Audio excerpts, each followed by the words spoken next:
Assalamualaikum warahmatullahi wabarakatuh.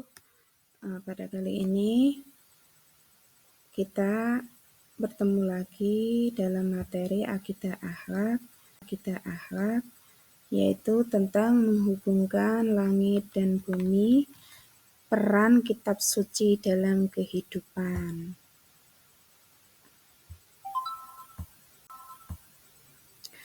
Tujuan pembelajaran hari ini yaitu peserta didik mengenal dan memahami rukun iman, khususnya iman kepada kitab-kitab Allah dengan membandingkan isi ajaran yang tertulis dalam kitab-kitab terdahulu dan Al-Quran. Sebelum kita bahas lebih lanjut, apa itu rukun iman? Rukun iman adalah 6 prinsip yang harus diyakini oleh setiap muslim. Ada berapa rukun iman?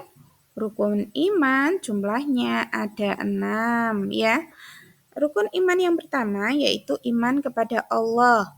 Yang kedua, iman kepada malaikat. Yang ketiga, iman kepada kitab-kitab Allah. Yang keempat, yaitu iman kepada rasul-rasul Allah. Yang kelima, iman kepada hari akhir.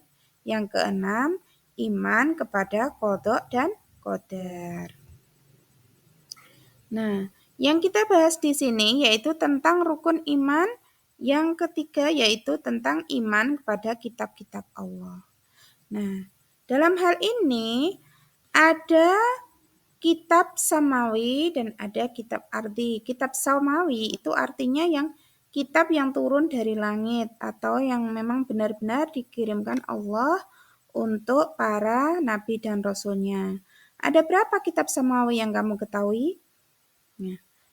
Yang wajib kita ketahui itu ada 4 kitab samawi, yaitu 1 kitab Taurat yang diturunkan kepada Nabi Musa alaihissalam, yang kedua yaitu kitab Zabur yang diturunkan kepada Nabi Daud alaihissalam, yang ketiga kitab Injil yang diturunkan pada Nabi Isa alaihissalam, yang keempat yaitu kitab Al-Quran yang diturunkan pada Nabi kita Nabi Muhammad Shallallahu Alaihi Wasallam. Nah, dalam kitab tersebut itu terdapat persamaan maupun perbedaan isi kitab.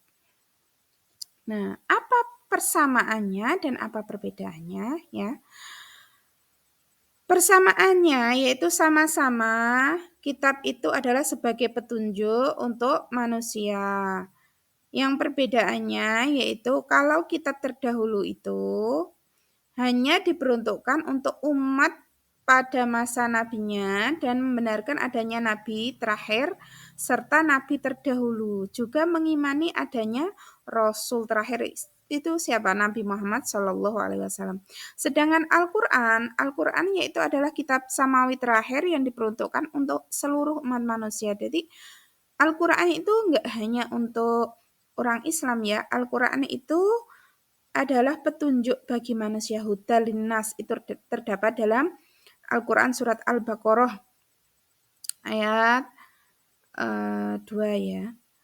Nah, maupun non-muslim yang relevan di setiap zaman.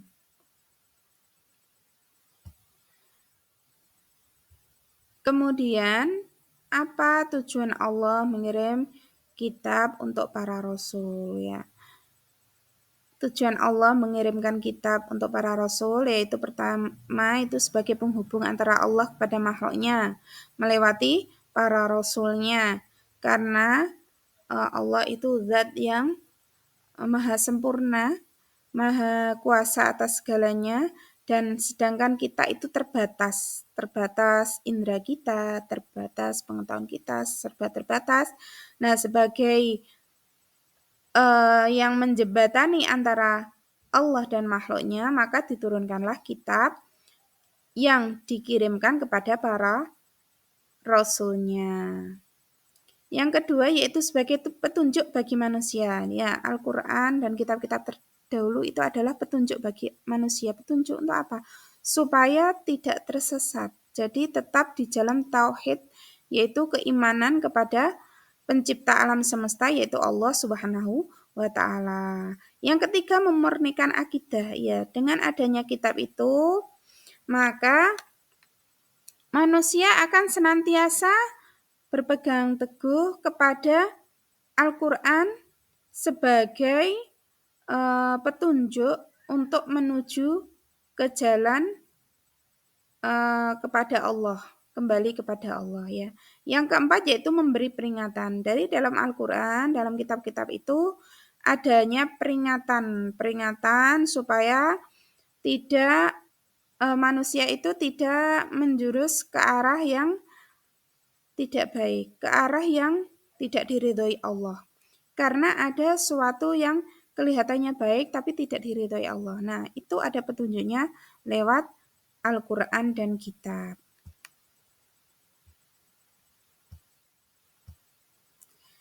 Kesimpulannya, perbandingan ajaran kitab-kitab Allah dan rukun iman menunjukkan bahwa meskipun terdapat perbedaan, namun ada banyak kesamaan yang ditemukan dalam Al-Quran maupun kitab-kitab terdahulu.